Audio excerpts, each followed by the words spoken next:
माफ करना बेटा, मुझे दिखाई नहीं दिया। नरेंद्र बाबू हाथ जोड़कर गिड़गिड़ाते हुए बोले, अरे बूढ़े, जब दिखाई नहीं देता तो क्यों इतनी बड़ी पार्टी में मुंह उठाए चले आते हैं? घर बैठकर भजन कीर्तन करना चाहिए था, अभी इसे क्या? तेरा बाप साफ करेगा। नरेंद्र बाबू सामने वाले व्यक्ति से मनोहर करते हुए बोले, बेटा, तुम मुझे अपना कोट निकाल कर दे दो, मैं अभी साफ कर लाता हूँ। दिमाग खराब हो गया है क्या? बुढ़े, तेरा 1 मिनट रुको, मैं कोई साफ कपड़ा लेकर आता हूँ। नरेंद्र बाबू वहां से जाने लगे कि तभी उस आदमी ने नरेंद्र बाबू के सर से पगड़ी उतारी और हवा में उछाल दी और बेशर्मी से हंसते हुए बोला, चल बूढ़े, इसी से साफ कर दे अपनी। इस तरह पगड़ी उछलता देख नरेंद्र बाबू की आंखों में आंसू आ गए। उन्हें ऐसा लग रहा था जैसे भरे बाजार में किसी ने उनकी इज्जत को तार तार कर दिया हो। लेकिन जमीन पर गिरने से पहले ही एक नौजवान ने आकर थाम लिया। नरेंद्र बाबू अपनी धुंधली आंखों से उस नौजवान को पहचानने की कोशिश कर रहे थे। उसने आव देखा न ताव और खींचकर 2 तमाचे उस व्यक्ति के गाल पर रख दिए। थप्पड़ की गूंज से धड़कता माहौल सन्नाटे में बदल गया। मयंक, तेरी इतनी हिम्मत कि तू मेरे ही घर में आकर मुझ में पर ही हाथ उठाए। भूलो मत कि मैं तेरे बोस का बेटा हूँ। और तू इस बूढ़े पर ऐसे क्या दया खा रहा है, जैसे कि वह तेरे दादा हो। अरे पार्टी है तो थोड़ा तमाशा हो जाने दे क्यों? बूढ़ू चला आजा, कुछ मदारी वाला नाच हो जाए। नरेंद्र बाबू बोले, बेटा, मेरी पत्नी घर पर बीमार है, उसके लिए यहाँ काम करके कुछ खाने के लिए लेने आया था। मयंक ने जैसे ही वह आवाज सुनी, उसके हाथ पैर सुन्न हो गए। उसने तुरंत अपने आंसुओं को आंखों से चलने से पहले ही रोक लिया, क्योंकि वह सब लोगों के बीच उनको और अपमानित होते नहीं देख सकता था। उसने नरेंद्र बाबू को पगड़ी पहनाई और बोला, चलिए बाबूजी, मैं आपके घर तक छोड़ दूंगा। मयंक ने उनको गाड़ी में बैठाया। नरेंद्र बाबू अभी भी मयंक को पहचान नहीं पा रहे थे, और पहचानते भी कैसे? मयंक जब 10 साल का था तभी उनसे दूर हो गया था। बस बेटा, यहीं रोक दो, बहुत बहुत शुक्रिया तुम्हारा, नरेंद्र बाबू ने हाथ जोड़कर कहा। मयंक ने उनके जुड़े हुए हाथों को अपने सर पर रख दिया और आंखों से आंसू बहने लगे। दादाजी, अपने पोते को गले से लगा लीजिए। आज नरेंद्र बाबू आश्चर्य से मयंक की ओर देखे जा रहे थे। हाँ दादाजी, मैं आपका मयंक। मयंक, मेरा मयंक, तुम सच बोल रहे हो ना? नरेंद्र बाबू दहाड़े मारकर उसको गले लगाकर रोने लगे। मयंक ने देखा, अंदर एक कोठरी में चारपाई पड़ी थी, जिस पर दादी को ग्लूकोज की बोतल चढ़ रखी थी। मयंक दादी के पैरों को माथे से लगा लिया। दादी, दादा, आप लोग यहाँ कैसे? क्या मम्मी पापा ने वह घर बेच दिया और वह लोग कहीं दिखाई क्यों नहीं दे रहे हैं? नरेंद्र बाबू बोले, बेटा, क्या बताऊं, अब तुम्हारे जाने के बाद तो जैसे हमारी दुर्दशा ही शुरू हो गई। कहते कहते वह खुद अतीत के गलियारों में खोए चले गए। बस बाबूजी, आपको शर्म नहीं आती? हर दूसरे दिन किसी न किसी बहाने से आप मेरे सामने पैसे मांगने आ जाते हैं। एक तो आप पूरे दिन घर पर बैठे रहते हैं, कुछ काम नहीं करते, ऊपर से आपको पेंशन भी नहीं मिलता है। ऊपर से रोज रोज दवाई की दिक्कत। आपकी और माँ की बीमारी के जिम्मेदार हम नहीं हैं, हम आपको अपने साथ रखते हैं। यह क्या कम है? ऊपर से आप चाहते हैं कि मैं आपकी और माँ की बाकी जिम्मेदारियां भी उठाऊं, तो यह मुझसे नहीं होगा। आपको नहीं लगता रोज 4 बातें सुनने से अच्छा है कुछ काम करें? वह तो शुक्र मनाओ अपनी बहू रिंकी का कि आपकी पत्नी घर के कुछ काम कर देती है, तो रिंकी आप लोगों को इस घर में रहने देती है। वरना जब हम इतने सुंदर घर में पुराना फर्नीचर नहीं रखते, तो पुराने लोगों को कैसे बर्दाश्त कर रहे हैं, ये हमारा मन ही जानता है। नवीन अपने पिता नरेंद्र बाबू से कहता है। नरेंद्र बाबू बोले, बेटा नवीन, तुम जिसे मेरी पत्नी कहकर संबोधित कर रहे हो, शायद तुम भूल रहे हो, वह तुम्हारी माँ है। मैं घूमने फिरने और मौज मस्ती के लिए तुमसे पैसे नहीं मांग रहा हूँ, बल्कि अपनी और अपनी पत्नी की दवाई के लिए पैसे मांग रहा हूँ। और अगर मुझे पेंशन नहीं मिलता तो इसमें मेरा क्या दोष है? सोचो, जब मैं नौकरी करता था तब मैं तुम्हारी हर जरूरत को पूरी की। अगर उस समय मुझे पता होता कि तुम हमारे साथ ऐसा व्यवहार करोगे, तो मैं पैसे बचाने में लगा रहता, कभी तुम्हें पढ़ने के लिए बाहर नहीं भेजता। नवीन गुस्से में बोला, तो क्या मुझे पढ़ा लिखाकर मुझ पर एहसान किया है? मैंने कहा था क्या? मुझे पढ़ाने के लिए भूलो मत घर में रहने और खाने देते हैं, यही बहुत है। दवाइयाँ का खर्चा खुद उठाओ, वरना मरते रहो, मुझे कोई परवाह नहीं है। और ज्यादा परेशान किया तो घर से भी बाहर निकाल दूंगा।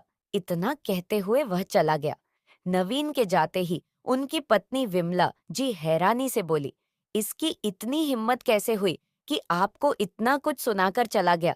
क्या इसी दिन के लिए हमने इस पाला था? इससे अच्छा तो हम गांव चले जाते हैं, कम से कम इज्जत की नमक रोटी खाते। नरेंद्र बाबू बोले, विमला, गांव में रहकर तुम्हारा इलाज नहीं हो पाएगा, उसके लिए भी शहर आना जाना पड़ेगा, तो तुम्हारे लिए बहुत मुश्किल हो जाएगी। और एक बात है, और मैं तो यहाँ आने से पहले गांव का घर बेचकर नवीन को पैसे दे दिए थे। मुझे क्या मालूम था कि यहाँ बेटा सम्मान की रोटी भी नहीं खिला पाएगा। कहते कहते नरेंद्र बाबू की आंखें नम हो गई। विमला जी बोली, इसमें आपका कोई दोस्त नहीं है, आपने तो पिता होने का फर्ज निभाया। अब बेटा अपना फर्ज भूल जाए तो कोई क्या कर सकता है। पर एक बात कहूं बेटे, बहू के तानों से अच्छा है सम्मान की सूखी रोटी भली होती है। इतना कहकर दोनों रोने लगते हैं। और तभी उनकी बहू रिंकी कमरे से निकालकर आई और बोली, यह क्या सुबह सुबह घर में मातम फैला रखा है? और मम्मी जी, घर के काम करने में आपको आलस आता है और यहाँ बैठकर दोनों इश्क लड़ा रहे हैं। शर्म है कि नहीं? बस तुमने सुबह का नाश्ता बनाया है, बाकी का काम कौन करेगा? आपकी माँ। बेचारे नरेंद्र बाबू बोले, बहू विमला से अब कोई काम नहीं हो पाएगा, मैं बाकी का काम भी कर दूंगा। पहले कुछ खाने के लिए तो दे दो मुझे, और तुम्हारी सास को दवाई भी लेनी है। रिंकी बोली, काम तो आप लोगों से एक ढेले का नहीं होता, बस दिन भर खाने के बात करती है। विमला जी बोली, बहू, नवीन के लिए सुबह जो पोहा बनाई थी थोड़ा सा बचा हुआ है, अगर तुम कहो तो हम वही खा ले। रिंकी बोली, खबरदार, अगर जो पोहा आपने खाया तो फिर मैं क्या खाऊंगी आपका सर? कल रात इन्होंने खाना नहीं खाया था, रोटी सब्जी बची हुई है, उसे क्या फेंकना? ऐसे करो, आप लोग खा लो। नरेंद्र बाबू बोले, पर उसमें तो खटास आ गई होगी, बीमार इंसान से बासी खाना कैसे खाया जाए? रिंकी बोली, अच्छा औकात तो देखो, कमाई कुछ नहीं और खाना ताजा चाहिए। क्यों, सब्जी में नींबू निचोड़कर लोग खाते नहीं है क्या? तो यही सोचकर खा लो, अनाज बर्बाद नहीं होना चाहिए। और फटाफट घर के काम निपटाओ, मुझे मेरी मम्मी से मिलने के लिए जाना है। इतना कहकर वह वहां से चली गई। नरेंद्र बाबू बोले, विमला, मुझे भूख बिल्कुल नहीं है, अगर सुबह की चाय बची हुई है तो बता दो, मैं वहीं तुमको दे देता हूँ। इतना कहकर वह उदास अपने कमरे में चले गए। पहले अपनी और विमला जी की दवाइयां को चेक करने लगे। दोनों के बीपी की दवाइयां एक ही थीं, पर दवाई कम थी, तो नरेंद्र बाबू ने विमला जी से झूठ कह दिया कि मैंने दवाई ले ली है। पर नरेंद्र बाबू ने देखा चाय भी खत्म हो चुकी थी, तो उन्होंने बासी रोटियां को थोड़ा सा पानी में भिगोकर पहले नरम की, फिर हल्का सा चीनी डालकर उन्हें खाने के लिए विमला जी को दे दी। अपनी पत्नी को ऐसे बासी खाना खाते देख नरेंद्र बाबू के आंखों भीग गई और बोले, विमला, मैं बाहर जाकर कुछ काम ढूंढता हूँ ताकि कम से कम हमारी दवाइयां ला सकूं। विमला जी बोली, इस उम्र में कौन आपको काम देगा? और उम्र देखी अपनी, क्या आप कर पाएंगे इस उम्र में? नरेंद्र बाबू बोले, क्या तुम्हारी उम्र है घर के काम करने की? फिर भी तुम कर रही हो ना, तो कोशिश करने में क्या हर्ज है? घर में अपने बेटे बहू के ताने सुनने से अच्छा है बाहर वालों की कुछ बातें सुनकर अगर हाथ में कुछ पैसे आ जाए तो कम से कम इज्जत की रोटी खाऊंगा। इतना कहकर वह घर से निकल गए। वह सोचने लगे, आज की दुनिया में सबसे महंगी चीज है मदद और सबसे सस्ती चीज है सलाह, जो हर कोई बिना मांगे दे देता है। बेचारे नरेंद्र बाबू हर किसी से मदद मांगते, पर कोई मदद नहीं करता, बल्कि चार बातें सुना देता। जब वे दुकान पर गए और बोले कि अगर कोई काम है तो मुझे दे दीजिए, दुकानदार बोला, तुम्हारे जैसे बूढ़े पर पैसे खर्च करने से अच्छा है मैं किसी जवान लड़के को रख लूं। जाओ बाबा, यहाँ कोई काम नहीं है, तुम जितना काम नहीं करोगे उससे ज्यादा अपनी तकलीफ गिनाते रहोगे, चले जाओ बाबा यहाँ से। यह कहकर उन्हें चलता कर दिया। बेचारे नरेंद्र बाबू 2 घंटे से भटक रहे थे। फिर वह एक मोहल्ले से गुजरे, घर घर जाकर मदद मांगी, तो एक व्यक्ति ने कहा, आपको भीख मांगने में शर्म नहीं आ रही? इससे अच्छा है अपना छोटा मोटा काम शुरू करो। नरेंद्र बाबू बोले, साहब, काम शुरू करने के लिए भी तो पैसे चाहिए, जो मेरे पास नहीं है, उस लड़के ने 10 रुपए आगे करते हुए कहा। शुरुआत तो 1 रुपए से भी की जा सकती है, मैं बस इतनी ही मदद कर सकता हूँ। लेना है तो लो, वरना जाओ।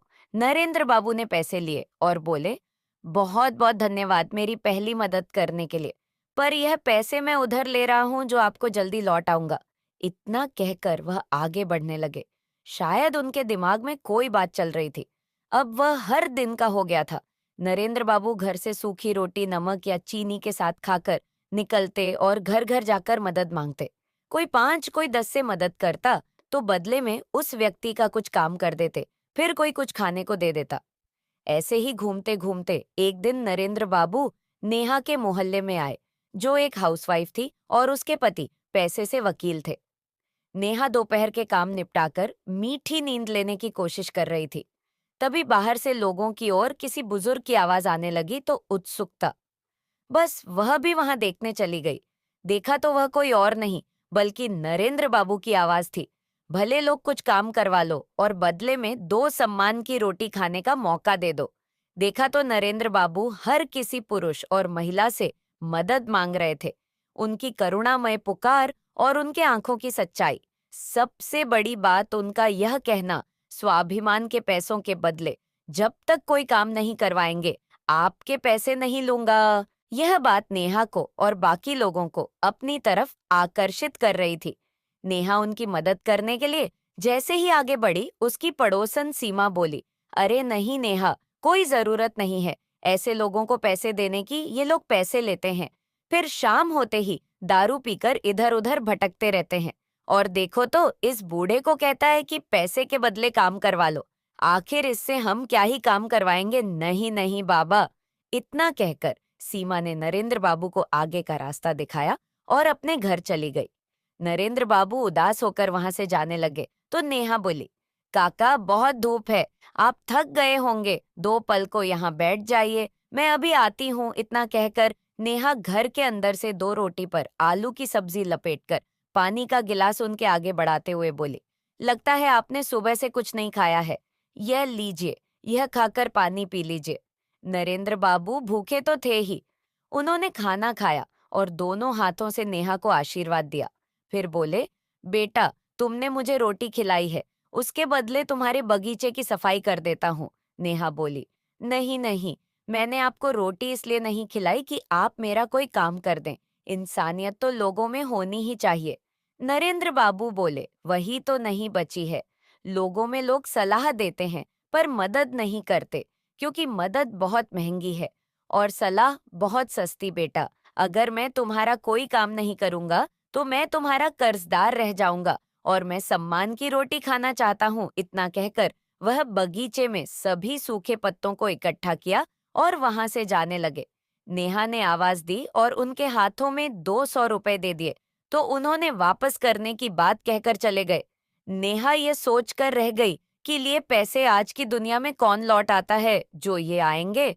अगले दिन ने जब नरेंद्र बाबू की बात चलाई तो सीमा बोली, मैं तो बोली थी, मैंने तो बस 20 रुपए दिए, तुमने तो 200 दे दिए, आज उसकी नींद कहाँ खुलेगी इतना। कह वो हंसने लगी।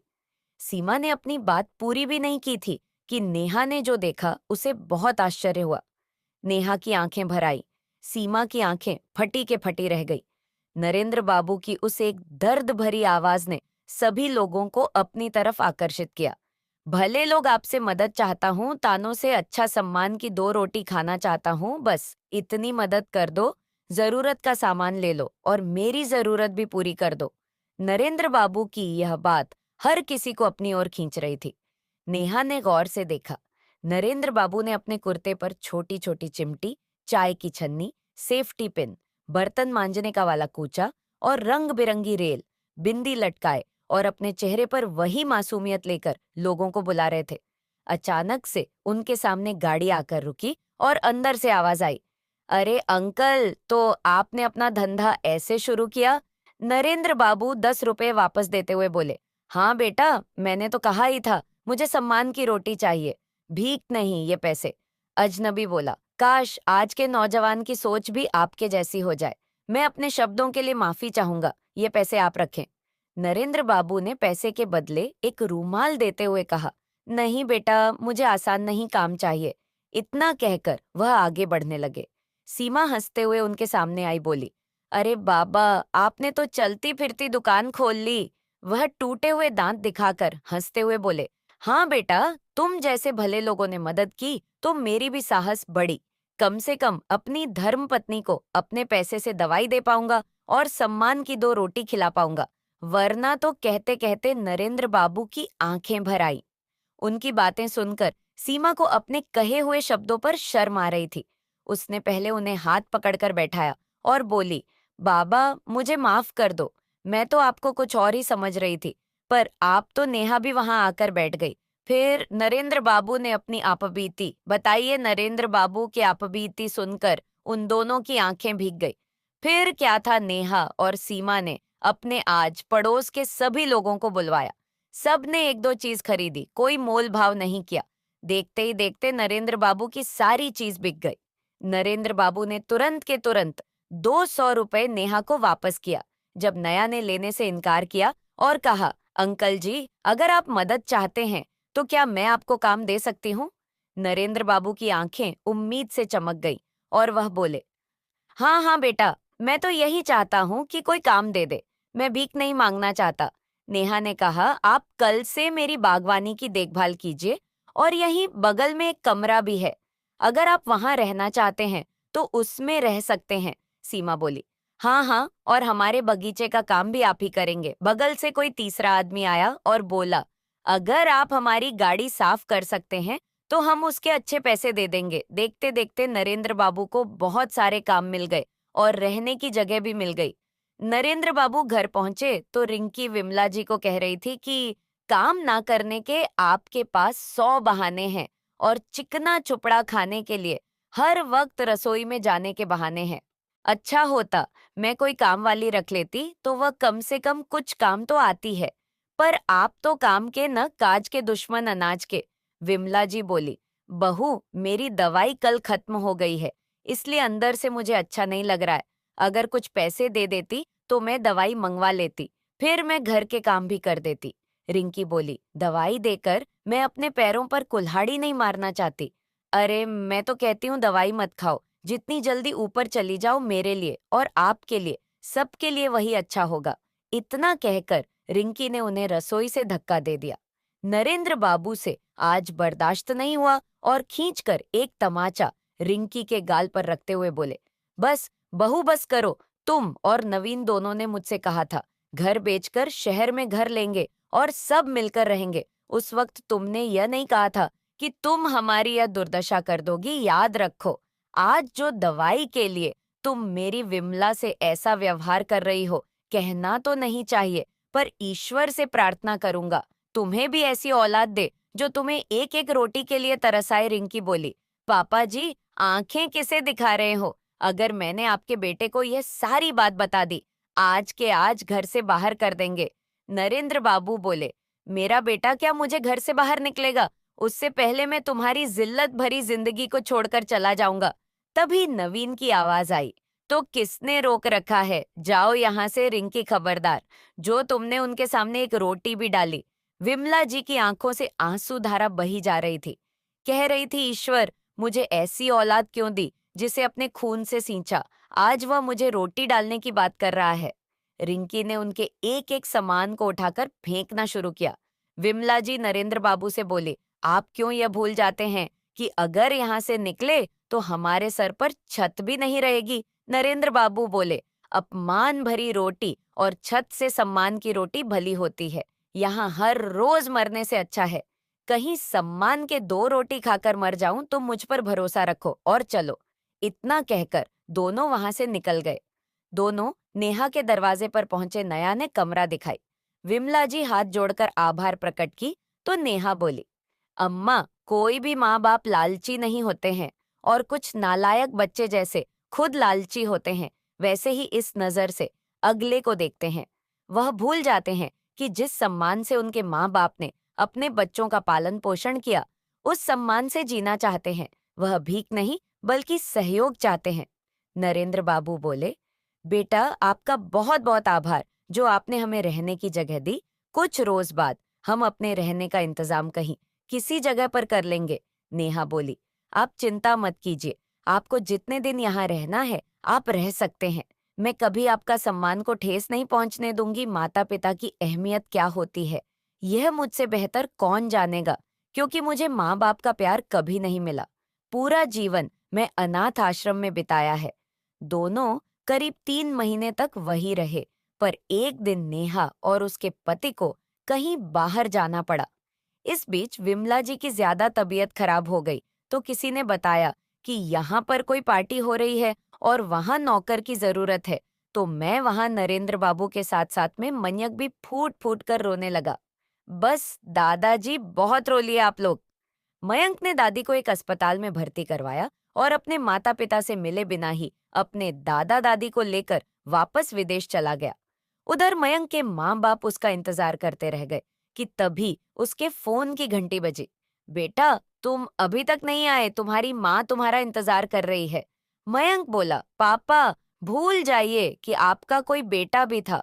अपने सोच भी कैसे लिया कि आपने जो दादा दादी के साथ किया, वह सब जानने के बाद मैं कभी आपके पास लौट कर भी आऊंगा। और खबरदार पापा, अगर आपने झूठ बोलने की कोशिश भी की तो मुझे सब पता चल गया है और इस वक्त दादा दादी मेरे साथ मेरे घर में है। आपको शर्म नहीं आई एक लाचार माता पिता को इतना बेबस करने के लिए, कि वह भी मुझे तो कहते हुए भी शर्म आ रही है। और हाँ, आज के बाद मुझे फोन करने की दोबारा कोशिश मत करना।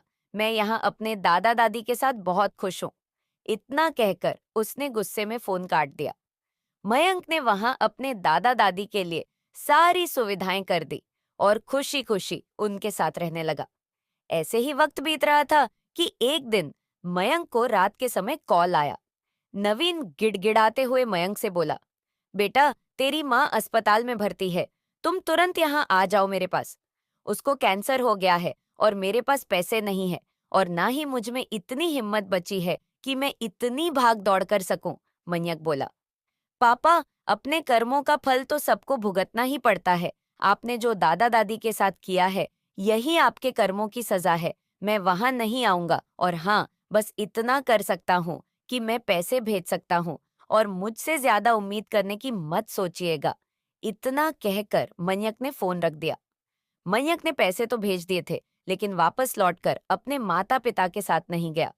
उधर नवीन और रिंकी अपने किए की सजा भुगत रहे थे और आज उन्हें अपनी करनी पर पश्चाताप हो रहा था।